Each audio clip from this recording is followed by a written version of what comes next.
So I'll let you guys go ahead and ask questions. Why are we here? You could start. You want me to start with Just What happened today, Elijah? what happened today and how you feel about it. So today we filed the lawsuit for the assault suffered at the hands of a Portland police officer, and I guess I'm excited because I'm hoping that it's going to push the discussion further with police accountability. So, Can you tell us what happened? Can you go over, summarize what happened? Sit still when you talk. okay. So I think it was the 109th of protest. I was sitting in the house with my son and his friend and our dog, and tear gas began to come into our house. And then I heard the screams of my son and his friend, and that's when I entered into the kitchen and seeing them in the sink, kind of flushing their eyes out from all the tear gas that was coming into the house. After I got them situated, I went outside to find a police officer to figure out what was going on, and that's when I got assaulted while I was explaining what was happening back at our house and the amount of tear gas that was coming in. Can you explain that assault, what exactly that means? So I was having a discussion with one police officer. Another police officer came out of nowhere. I didn't see the assault about to happen, and then I was hit behind my ear with a police baton, and it just busted open the whole right side of my ear where I had to get stitches. What were you feeling in that moment knowing your son was inside and you were out there doing that? It was fear, and I was scared. And like I said, I didn't know it was the police who hit me at first, so my first instinct was to protect myself. And then when I realized who hit me, then a little more fear kicked in, because how do I protect myself against the person that's supposed to be protecting me? So. Why did it come to that? Why did they assault you today? What was the purpose of that?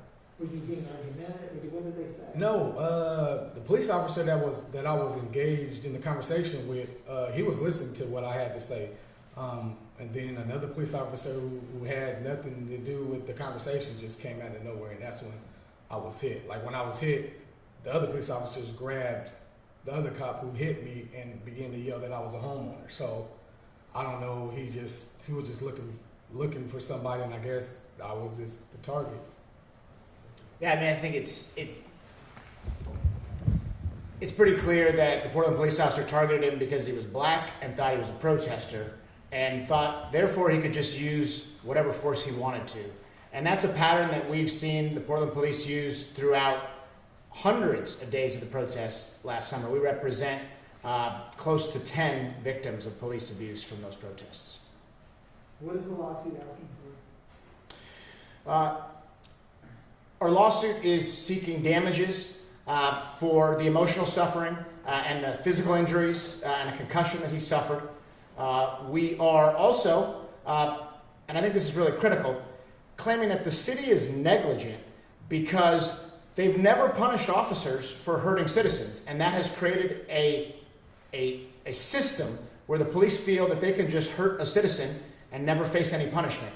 And that is part of one of the reasons we're bringing this lawsuit, is to say that you as the city are negligent in the way that this young man and his son were traumatized that night, and we're hoping to show for the citizens that this is not going to stand in our city, that we're going to be able to have the citizens be able to police the police when they abuse citizens.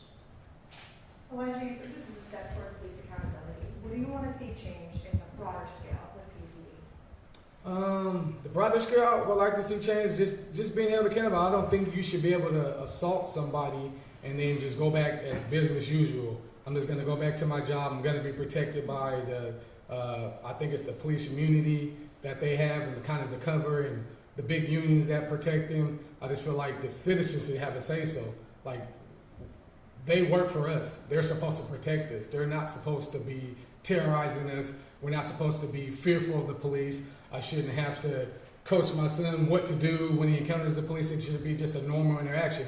And if, as a black man, if I have to do that, then there's very something wrong with the structure that's set up currently with the police department. Like we should have more say in who we have patrolling our neighborhoods and communities. And I will add, the citizens have clearly spoken in our city. They passed Measure 26217 in November with over 80% yes vote, and that will install over the next couple of years a Citizens Civilian Review Board, which will investigate and have the power to discipline officers when they abuse citizens like my client, Mr. Warren.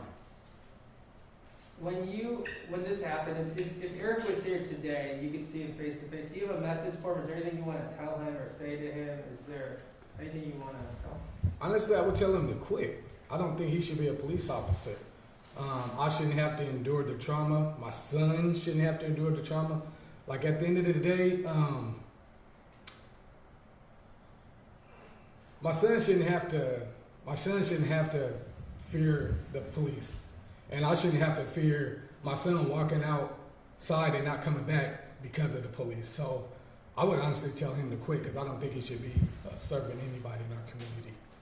Yeah, they're supposed to protect and serve the community. You got hit in the back of the head. What was that pain level like?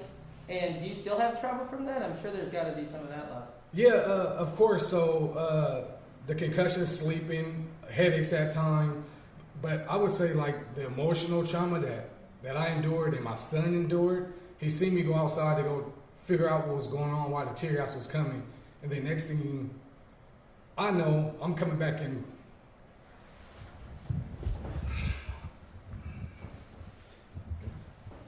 I'm coming back into my house.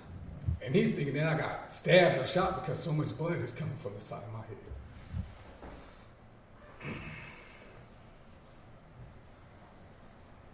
Yeah, you can take your time, man. It's tough to talk about.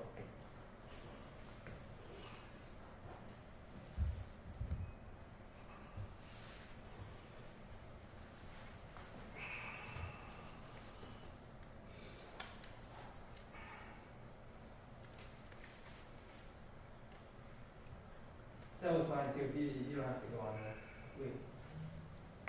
Is there anything that you'd like to say? No, How old are you, buddy? 14. So were you 13 at the time this happened? Yeah.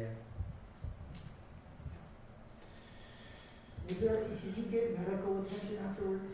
Yeah, I had to go to the emergency room, so I got like 6 to 8 stitches, and they kept me there because my head was spinning at the time that I was first hit. Like it was so much adrenaline going through my body that I didn't even really realize how bad it was until like the blood was just dripping down, and I felt just like wetness, and then I realized how bad it actually was. And then when the situation was done and I got back to my house, my adrenaline kind of started to level off, and then that's when I really started feeling more dizzy, and I knew I had to get to the hospital because the wound wasn't going to close. It was just way too big. You were assaulted, but you couldn't call the police. That's the scary part about it. It's like who do you call the police on? And that's why there needs to be more accountability when it comes to the police.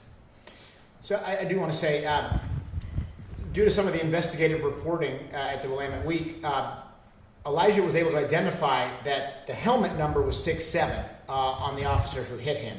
Fortunately, that actually we've been able to tie to Officer Kammerer, and he's a detective. He investigates homicides for the city of Portland.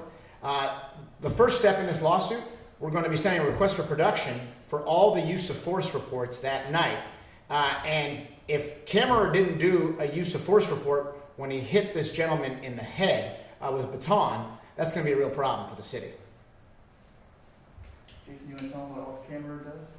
Investigates use of force, testifies in grand jury. Yeah, Kammerer also investigates use of force by Portland police officers, and he testifies at grand juries in relation to homicide cases. So he is the top of the top at the Portland police, and for him to just egregiously hit this gentleman who's asking why his house is flooded with tear gas is a terrible statement about what's at the top of the Portland Police.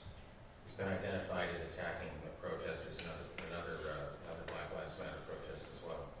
Yeah, I think he recently was just, a lawsuit was just filed against him a couple weeks ago for a 2019 incident. Just as a point of clarification, this happened on your property? This happened at the edge of my block, so maybe like 5 houses from my actual house. Yeah, how far was the protest from your house?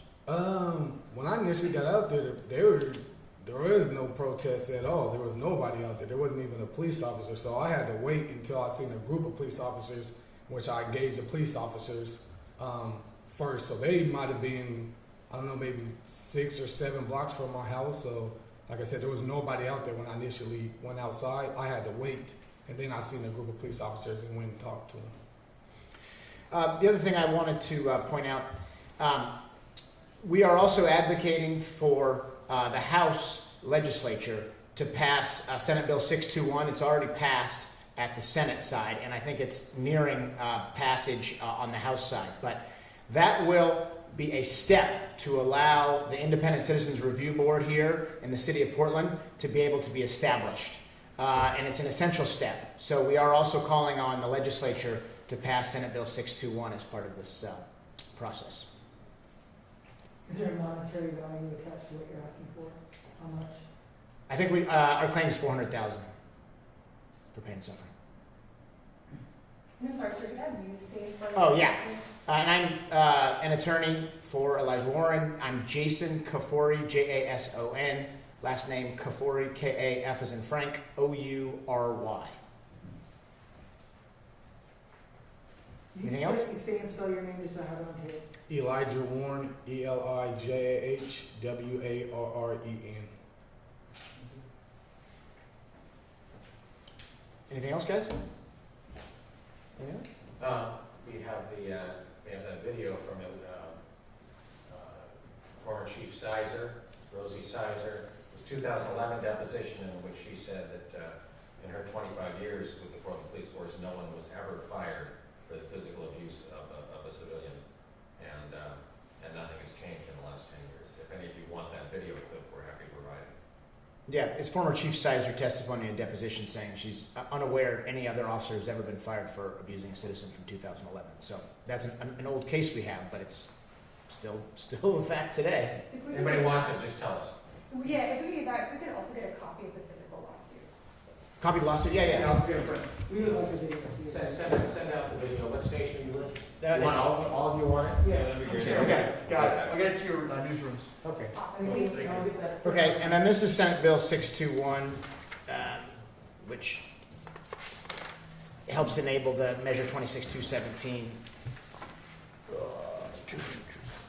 Also, Elijah, if you have any photos from that day or the day prior of your injuries, anything that will kind of help us? I think We got that photo. Okay, so we got that. You got that photo? Yeah. You guys all have that photo, I think? It's been all over the internet. Okay, that'll work. Just to, help. That's the best one, isn't it? mhm. Yeah. All right, well, thanks, guys. Thank you for your time. We'll keep you posted on the case. Good job. Good job, Elijah.